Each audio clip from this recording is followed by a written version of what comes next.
Welcome back to Beyond the Uniform. I'm Justin Asiri, and my goal is to help members of the armed forces succeed in their post-service career and life. Today's episode number 398, Founding 4 Successful Tech Startups with Leemon Baird.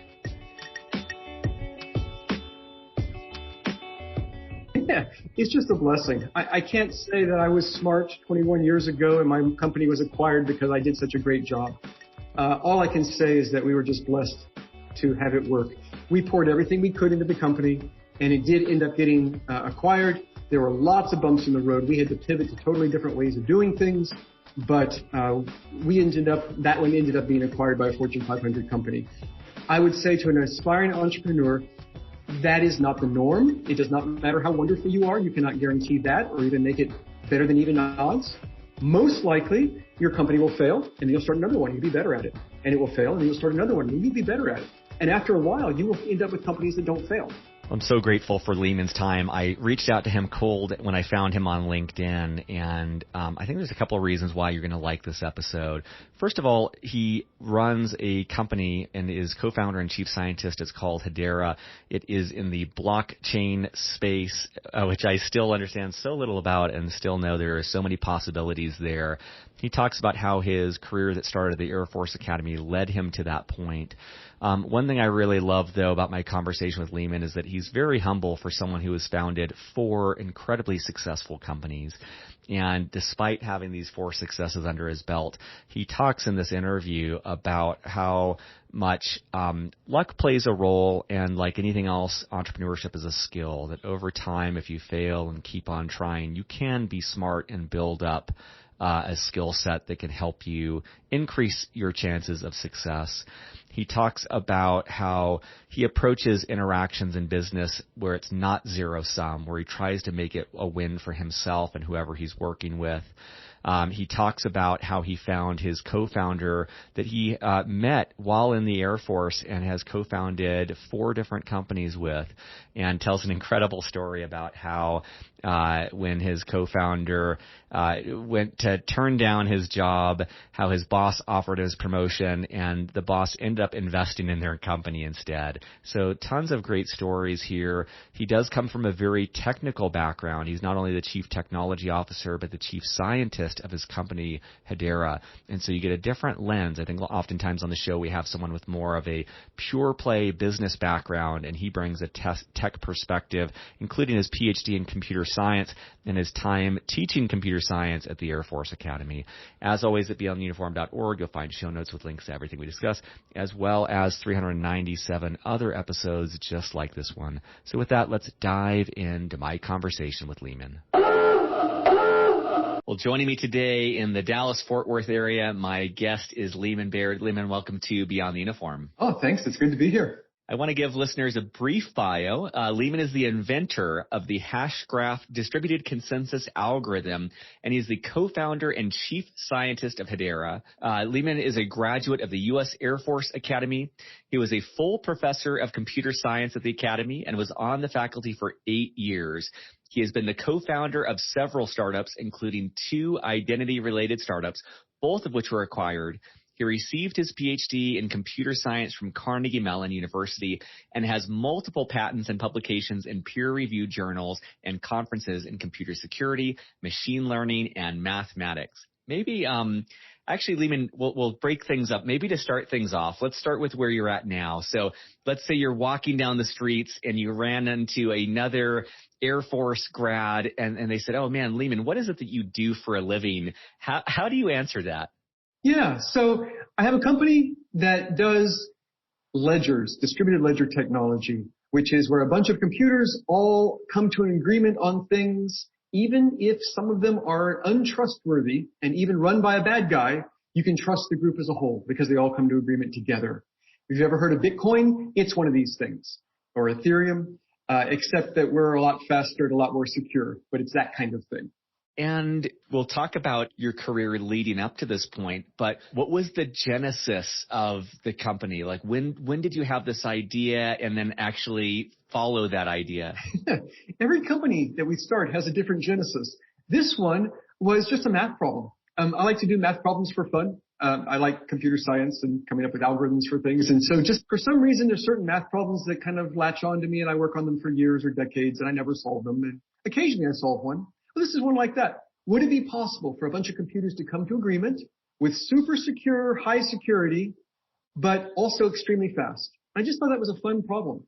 And around 2012, I started working on it. I would work on these. It's like all my problems that I work on. I would work on it really hard for a long time and convince myself, you know what? It's actually impossible.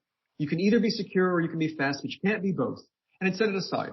And then it would just, after a while, come back and haunt me again and gnaw at me. And I'd have to pick it up and deal with it and work on it for a few days and say, no, here's really why it's true. You cannot be fast and secure at the same time. And this went on for years. I have lots of problems I do just for fun like that. Except in 2015, I was playing with it and I realized if you just add 2 little notes to every message you send, then you get this super high security for free while running at the extreme speed, basically the speed of the internet.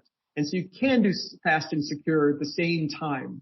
And I told my business partner, Mance, about this. We started a bunch of things together. And he said, oh, yeah, that's cool. Let's start a company. And so we did. And that was the start of a company for doing these blockchains, these distributed ledgers privately, where a group of people would run their own, but not let the rest of the world use it.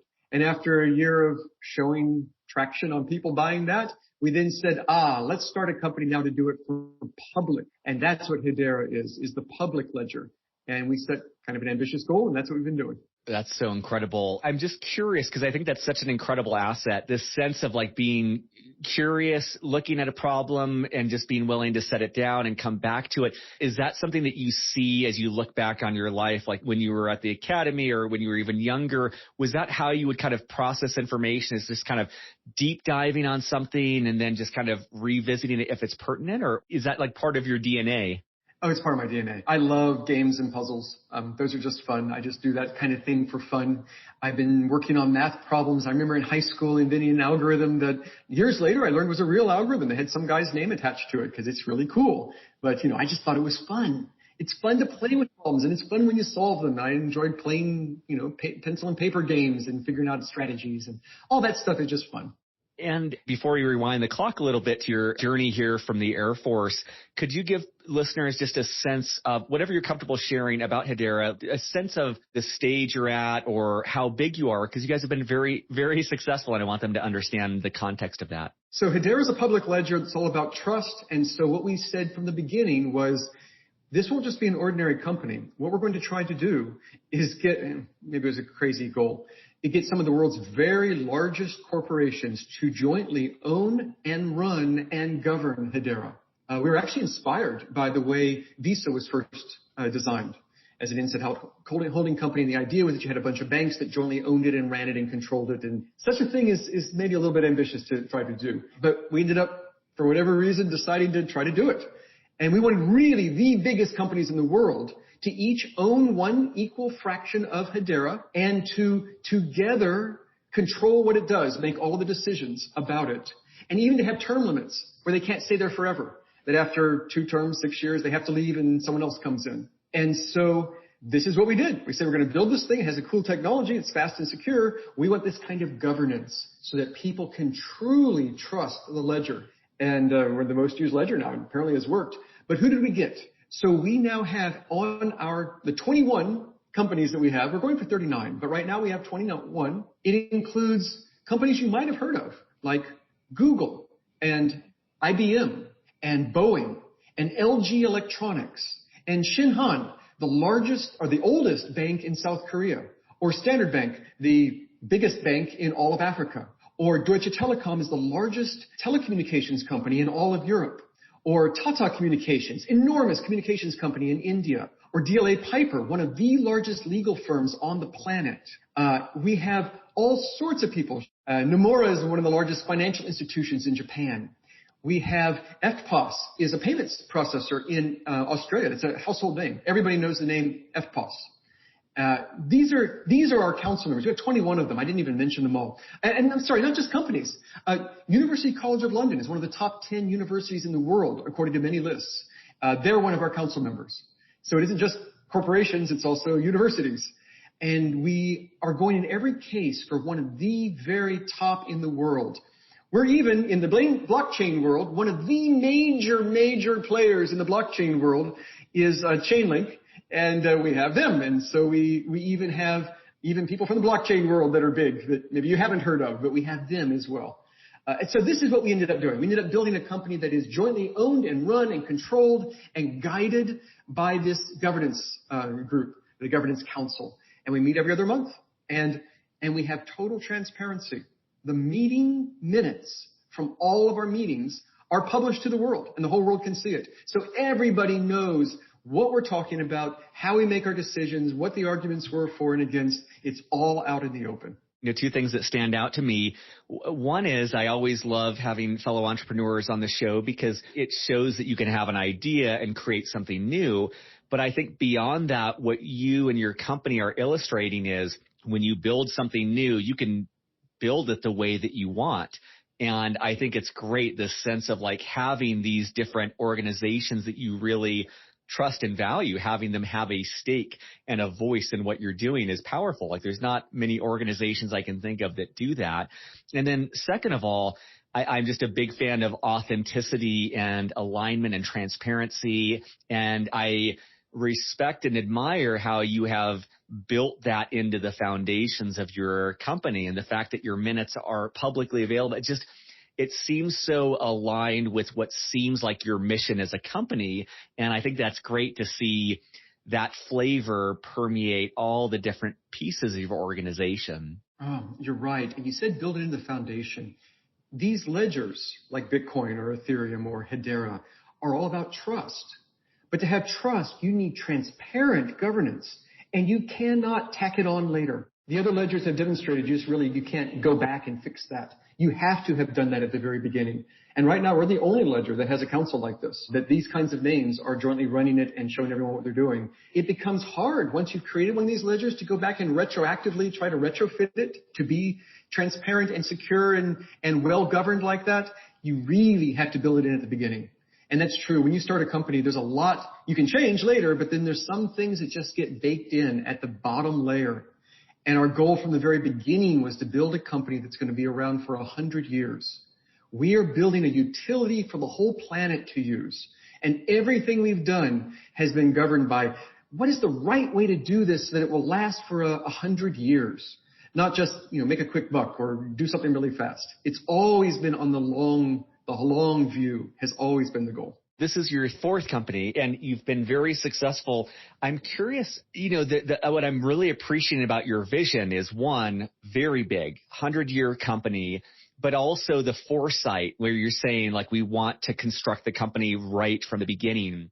Would that have been possible with your very first company, or are those both byproducts of like, this is your fourth time around, you have that foresight, you have bigger vision, you want to have a bigger impact? I knew so little of my first company. When I started my first company, I didn't know anything.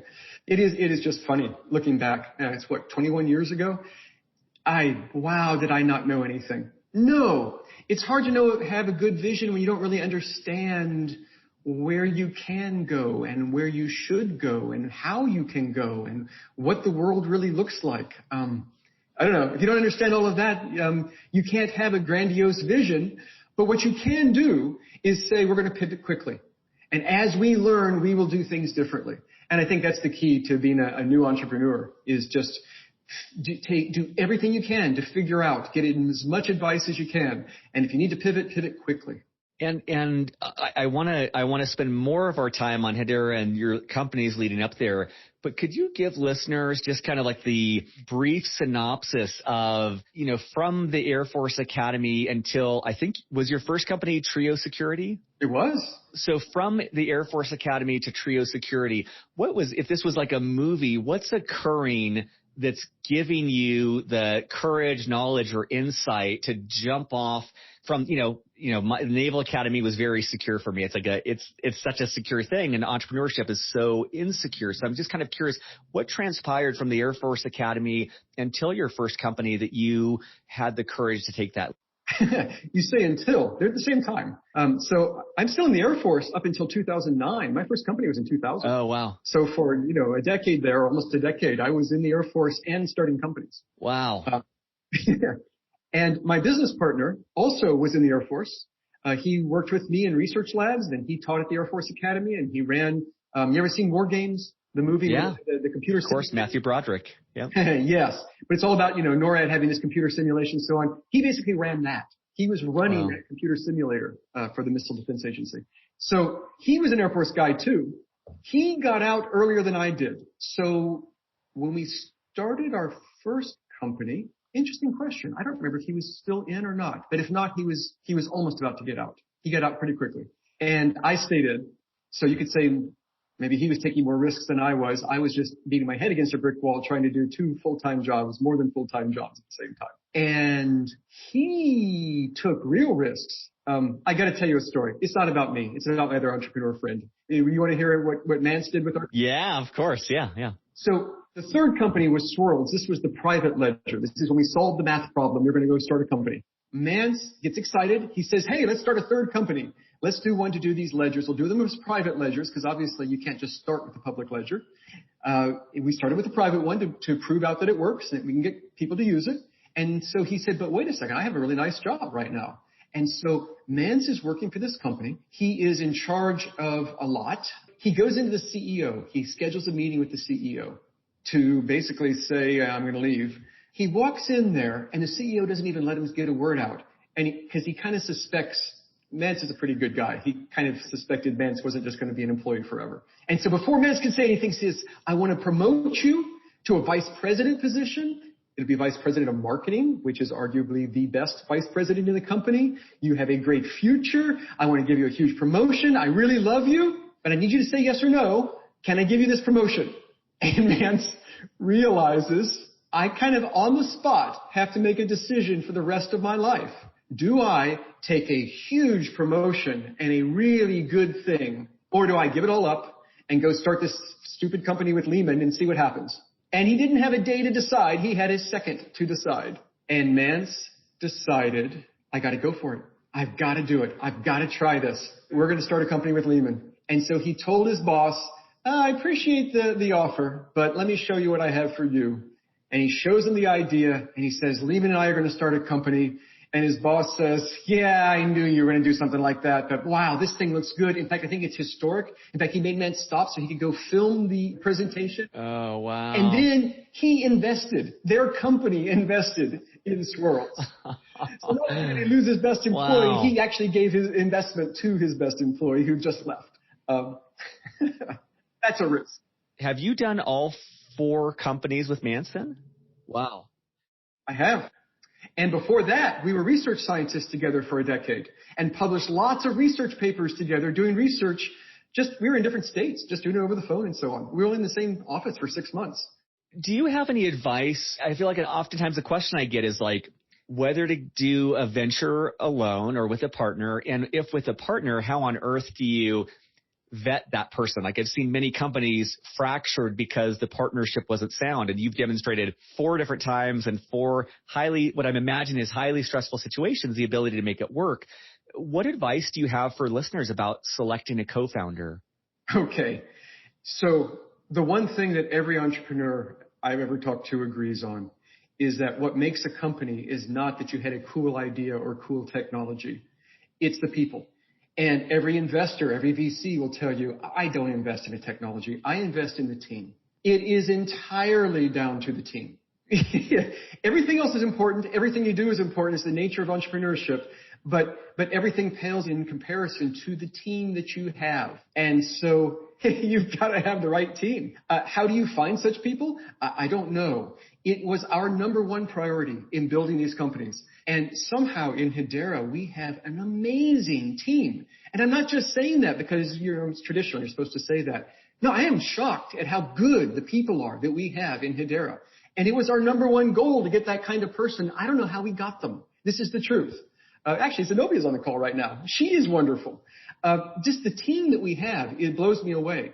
And getting the right co-founder, of course, I guess is even more important. Mance and I Started working together in 1994. I'm a research scientist in an Air Force lab. I'm a young captain. I'm a young first lieutenant to begin with. I forgot whether I pinned on, I made captain before Navy people make captain. I made it faster. But you know what? They get paid more as captain than I did as captain. I don't understand. So Mance and I were working together and we clicked. We worked really well together. And we were both good at technical things and at business things. And the friendship just grew over the years, but also our ability to work together grew over the years. And after 21 years, let me tell you, we work really well together. And this doesn't mean you agree on everything. That would be horrible. You just do it all yourself then. We disagree on lots of things and we work through them and we know how to work through them and how to come to answers that are probably better than either of us alone would have come up with.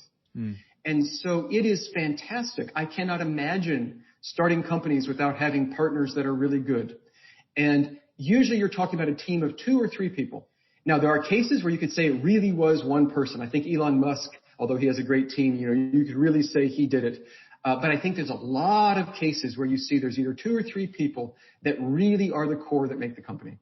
And if you're a VC, this is a venture capitalist who invests in companies, this is what you invest in, is you try to find the team. And then you try to make sure that those 2 or 3 people were really good at building a good team around them. So you said, how do you find such people? I don't know. You have to have been working with someone that you are convinced is such a person. It's not like you put a want ad in the newspaper and say, wanted co-founder to create something new with me. I guess you can do that, but it's the most important decision you're going to make in comparison to everything else. A lot of people do go into business with family, and although it puts strains on it, it's not a bad thing. I've heard people say, don't do it with a friend. Well, I think you need to kind of learn to be friends with the people you're doing it with. Yeah. I love that. Do you have a sense now that this is your 4th company, what's different in your approach as an entrepreneur now compared to your first couple of companies? It's interesting. So of course I know a lot more. And you are always asking questions. What does the market need? What would the market respond to? If we were to do this, what would the response be? This is always what you're talking about. And you're constantly selling or negotiating. When you're hiring someone, you're trying to convince them to join you and they're trying to convince you to hire them. When you're going to someone to build on top of your platform, you're trying to convince them to build on top of it. For a council member, we're trying to convince them to become a council member. For investing, we got $125 million at the very first year when we started. We had to convince the investors to invest, and we're still doing that. Everything you're doing, even within the team, is you're convincing people of things. It's all, in some sense, sales, or in some sense, negotiations, or in some sense, deciding things together. And the more you understand, the better that works. You really need to understand, what is it this person's going to need, and what are they going to want, and what will be a win-win. And I notice Mance and I both tend to have a great tendency to try to find the win-win. Nothing is a zero-sum game. You're not playing chess where if I win, you lose. Yeah, it's always a non-zero-sum game where let's find a way where we both win. And that's the way you win overall. And so I would say that my approach maybe hasn't changed. But boy, I was stupid 21 years ago. I think I'm stupid now, but I think I understand a little bit more about things. And so probably I'm doing it better. But I did understand then it's the people that are important. It's being able to figure out what the real need of the world is. No one's going to buy something because it's a cool thing. They're going to buy it because they need it. And, Steve Jobs was brilliant at discovering what you want before you even know you want it. That's what we're talking about. Figuring out what does the market really need right now. If you build a widget and there's already 10,000 widgets for sale out there and they're all perfectly good, you could say, well, my widget really is 3% better. No one cares. Why would they care? You need to find a pain point that they aren't aware of. So I knew all of this 21 years ago. I actually did. But to actually do that, you have to know a lot about the outside world. And maybe I know more now than I did 21 years ago. I don't know. I really like that. I like those two pieces of focusing on something win-win and dropping this zero-sum approach. I can get in that habit of viewing things from that zero-sum perspective. And then I also like how you're underscoring the importance of finding the need, and I see that with a lot of aspiring entrepreneurs sometimes, is it's like a great idea, but it's not really a felt pain point. And I think that's a great thing for people to remember. I also wanted to ask you, because I've had entrepreneurs on the show before, I'm pretty confident you're the first chief scientist. And I'm curious for listeners if you can paint the picture of what do you do in that? Like, what does your day-to-day life look like? Are you tinkering, or what sort of activities do you do throughout the day? Okay, so I'm also Chief Technology Officer, CTO. And the pattern you most often find is if there's two people that start a series of companies, most often what you'll find is one of them is CEO and one is CTO. That's a very common pattern that you'll see. It's complementary skill sets, and there's more work for one person to do. It's a pretty nice way of dividing the work in half, the CEO stuff and the CTO stuff. So you always have, or in other words, you have someone normal like men, so you have a geek like me. That's what we're talking about. So it's very common to have that. In my case, I also have the title of chief scientist, and I'm really doing both kinds of things. We're still a startup. We have, 50 people or so, but we're still very much in the startup mode. So what am I doing every day? I am amazed at how many different things I do. Sometimes that's what's frustrating. I spend the whole day on the phone all day, and I'm walking in circles in my living room for 5 or 10 miles a day, which is healthy, but it's amazing. So what am I doing? There is the architecture of what is it we should be building. Turns out this whole stuff with ledgers turns out to be extremely complicated. And the market is extremely complicated. The whole world of blockchain is really complicated. And so I'm constantly deciding, well, what should we do? What features should we be offering? And we keep adding new features to our ledger. The way a ledger works is these computers come to agreement, but users then connect to the computers and do a transaction. They say, okay, I'll pay you a little bit, a tiny fraction of a cent, and then I want you to run a little program for me, or to transfer a token for me, or to timestamp and record forever a message for me. These are the things that you're doing, and we're constantly adding new services to this.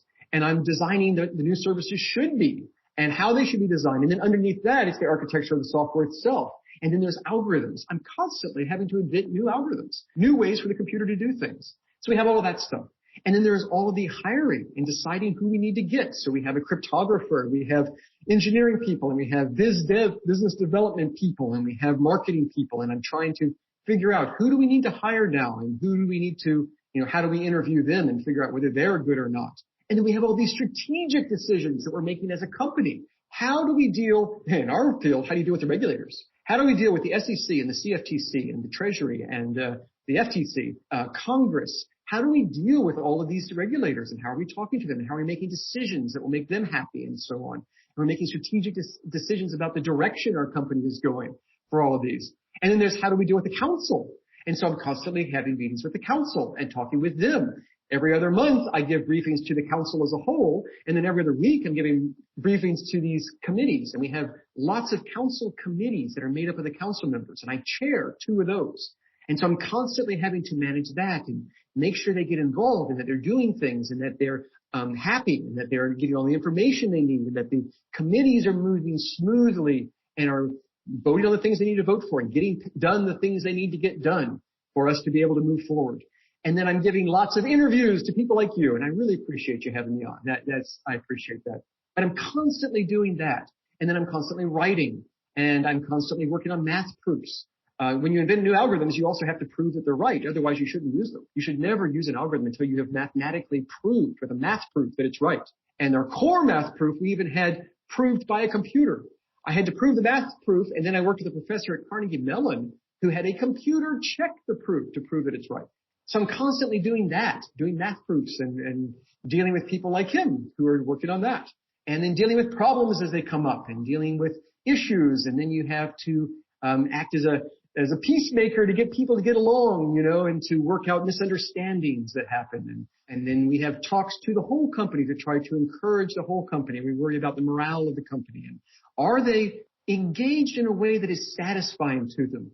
So it's morale in that we have parties. That's important. But also morale in the sense, do they feel like they are actually changing the world? Are they contributing a real thing to the company? Or do they feel like they're just making coffee for the people that are actually changing the world?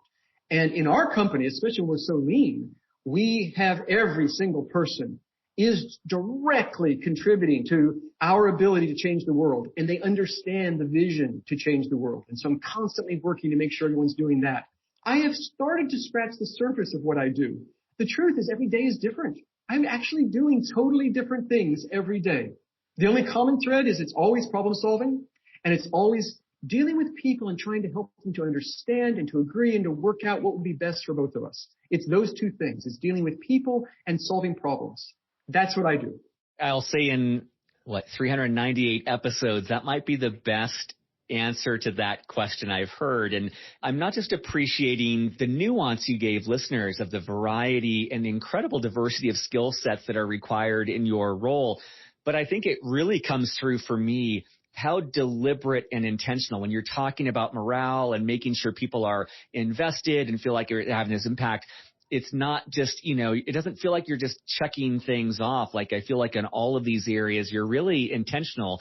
And one thing I wanted to ask, because oftentimes listeners ask us about work-life balance, and I feel so overwhelmed hearing that stuff. Do you think it's possible as an entrepreneur to have a sense of work-life balance? Like all the things you're naming, it seems like that there's no way to get around the overwhelming amount of time it will take to do all of those things. So I'm curious for our listeners considering entrepreneurship, what is your thoughts on work-life balance? Is that possible in this career path? Having a life? I've heard of that. Some people do that, don't they? I've heard of that. Yeah. So when I talk to entrepreneur classes, what I say is entrepreneuring is great. You can have a work-life balance. You can actually have a good life. It is a good thing, but you do need to understand that it is an all-consuming thing that takes up an enormous fraction of your life, and that every benefit has a cost, and there is a huge cost to being an entrepreneur, and that is the time. Now, I am single and don't have any kids. That helps. I can devote a lot of time to these things, but I do other things too. I have friends, and I teach Bible studies, and I am involved with my nephews and nieces, and I am involved in mentoring people. I do other things, and I still do a lot of math just for fun, and I watch Netflix just for fun, and I listen to books and things, and not just important books like you should be listening to, but science fiction and stuff. So I do other things. I do have a life, but let me be honest. If you're going to be a successful entrepreneur during those early years, you're going to be really engaged in building this thing you're building, and in creating something of real value to the world. And it is going to take an enormous amount of your time.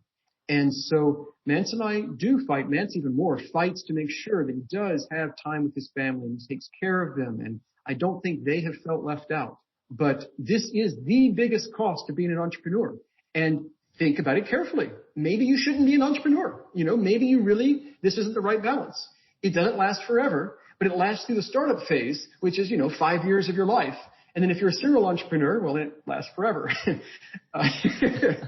But it is true. And actually, we take breaks between companies, so you get some life in between your companies too. But honestly, during the first 5 years of a company, it is an all-consuming thing. And you have to fight to have any time at all for the important things in life. Your entrepreneurship is not the most important thing in life. Building your company is not the most important thing in life, but it is going to be the most time-consuming thing in your life for 5 years or whatever. You need to think about that before you decide to do it. If you do decide to do it, there's a joy in building something. It's a wonderful thing to do, and I am fully in favor of it. But I would say count the cost. Think very carefully about whether it's the right thing for you or not. Maybe it isn't.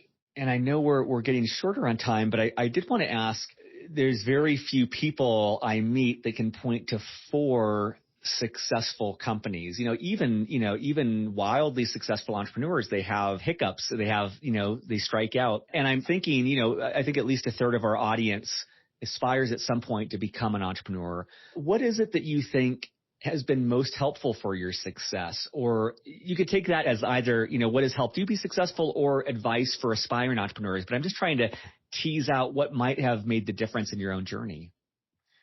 It's just a blessing. I can't say that I was smart 21 years ago and my company was acquired because I did such a great job. All I can say is that we were just blessed to have it work. We poured everything we could into the company, and it did end up getting acquired. There were lots of bumps in the road. We had to pivot to totally different ways of doing things, but that one ended up being acquired by a Fortune 500 company. I would say to an aspiring entrepreneur, that is not the norm. It does not matter how wonderful you are. You cannot guarantee that or even make it better than even odds. Most likely, your company will fail, and then you'll start another one. You'll be better at it. And it will fail, and then you'll start another one, and you'll be better at it. And after a while, you will end up with companies that don't fail. That's the far more likely path. And so just take that as life. Okay. Well, you got to do this thing. It was a privilege to be able to do it, and then it failed. Now start your next one and do better. And maybe doing better means picking a better pain point to have attacked rather than just saying I managed the books better and I hired better people. Maybe the idea of what you're going to pursue should be better. But I would say that I can't attribute my success to anything I've done. What I can say is I've done everything I can to make success more likely. And then it's just a blessing if it happens. And if it doesn't, that's life. Don't let that ruin you. Just keep going. I love that. I do everything I can to make success more likely. And what I'm most appreciating that is of everyone I've interviewed, you probably have the best right to just claim to be God's gift to entrepreneurship. But the portrait that you portray, or that I take away from what you just said, is it is a skill. Like, if you fail, you learn, you get smarter. It's like anything else. You have to keep on growing and building. I want to be respectful of your time, but I always like to have the last question be open-ended. And you can take this one of two ways. Either, what is something that I didn't ask about that you want to share with listeners, especially, you teach so many entrepreneurs, you're a teacher by background. So anything we didn't cover that you want to share, or just any final words of wisdom that you want to leave with listeners? I would say that you should be grateful and show that gratitude to the people that help you, like your family or whatever, and the people in your company, because they really are the ones building it, but also to your users and customers and the people that you are interacting with, that you are doing this company for. And you should keep in mind that you are a servant of them, that you are doing this to make the world better, which means you're trying to help the people in the world. And you are trying to make a company that is good for the people that are in the company. And really just view that it's about others and not about yourself.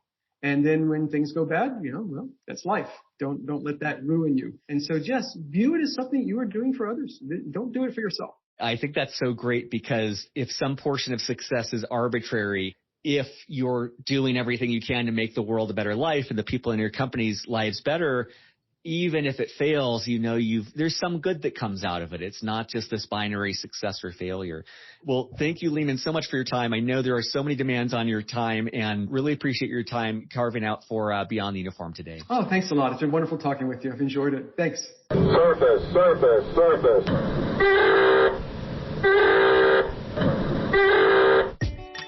Beyond the Uniform is written and produced by me, Justin Asiri, with the help from our Chief of Staff, Steve Bain, our editor, Lex Brown, and our Head of Social Media, Janelle Hanf. We are an all-volunteer organization and would greatly appreciate your help in any of the following ways. First of all, spread the word. Beyond the Uniform has over 380 podcast episodes and 15 on-demand webinars, all offered for free. Help us spread the word on social media, at military bases, or whatever gets this resource in front of the men and women who need it. Positive reviews on iTunes go a long way towards this as well. Second of all, sponsorship. Beyond the Uniform relies on sponsorship to keep us going. There is so much more we'd like to do, but just don't have nearly the resources to do it. If you know of a company that would advertise in any way with Beyond the Uniform, please send them our way. Third of all, donations. If you're in a financial position to donate, you can find more information on the support section of our website. At our website, beyondtheuniform.org, you'll find over 380 episodes categorized by industry, functional role, and more. You'll also find both free and for-purchase resources that take a deeper dive on topics related to career growth. Thank you for your support as we aim to help members of the military and their families thrive in their post-military career and life.